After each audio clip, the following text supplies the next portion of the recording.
Doctor, do I really need to replace that missing tooth? Hello, I'm Dr. Paul Connolly, a prosthodontist at Bedford Center for Prosthodontics. So today I'd like to talk about tooth extractions. Unfortunately, there are days that we do have to remove teeth from patients' jaws for whatever reasons. And we would just like to talk about the different ways we can help patients and also what could happen if no tooth is replaced afterwards. So one of the big things I get asked all the time is, Doctor, do I really need to replace that missing tooth? I will say it is for your best dental health if we're able to replace that tooth. Because unfortunately, when a tooth is missing, the adjacent teeth will start to shift, rotate, or move or erupt a little bit more. Unfortunately, when those processes happen, it allows the other teeth to not function as well, bite forces to become excessive in these areas, as well as a higher chance of getting a cavity in teeth because there are spaces that are more challenging for patients to clean. So for long-term health, not of just having that one tooth, we are ideally going to replace a tooth to be able to protect the other adjacent teeth in the person's mouth. When a patient has a tooth that needs to be extracted, there are a few steps that we will do to help provide the best healing and the long-term prognosis for that patient. Number one is we will draw some blood if the patient is willing to allow us to do that. In our blood, there's a couple different aspects. One aspect brings oxygen throughout our body. One aspect brings food, nutrients throughout our body for our cells.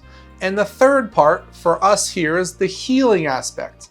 Every part of our body that has an injury or a virus or bacteria, the blood brings to that site, to that area, the proper antibodies and such that will help heal the body. So our procedure may look like this. We have you come in, our nurse comes in and draws some blood. We spin that in the centrifuge and remove all the nutrients in the blood that are going to help us with our healing properties. We then go ahead and mix that with some bone. We get the patients really numb and sedated if they're interested. We remove the tooth, clean out the infection that is in that area. Most of the time when we have teeth that need to be extracted, there is infection, which is not a healthy situation for any of our patients, and that can affect how they're healing, how they're feeling, other medical issues like diabetes or high blood pressure. So we really are very important to remove that infection material. Once the tooth is out and the infection's cleaned out, if we're placing the implant, we will go ahead and do the work necessary to ideally place the implant. At that time, then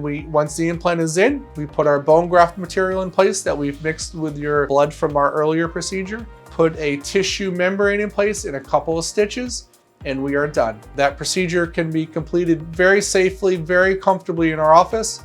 Again, either by being just very, very numb, or sometimes our patients appreciate being sedated. And we have a couple of different options for sedation dentistry when that time is necessary. Please give us a call. Our phone number is on our website. We'd love to talk to you. We have so many patients that we've helped doing this, and it's just so much fun being able to do the dentistry, but also see the patient's reactions at the end. So please give us a call if there's any interest that you have.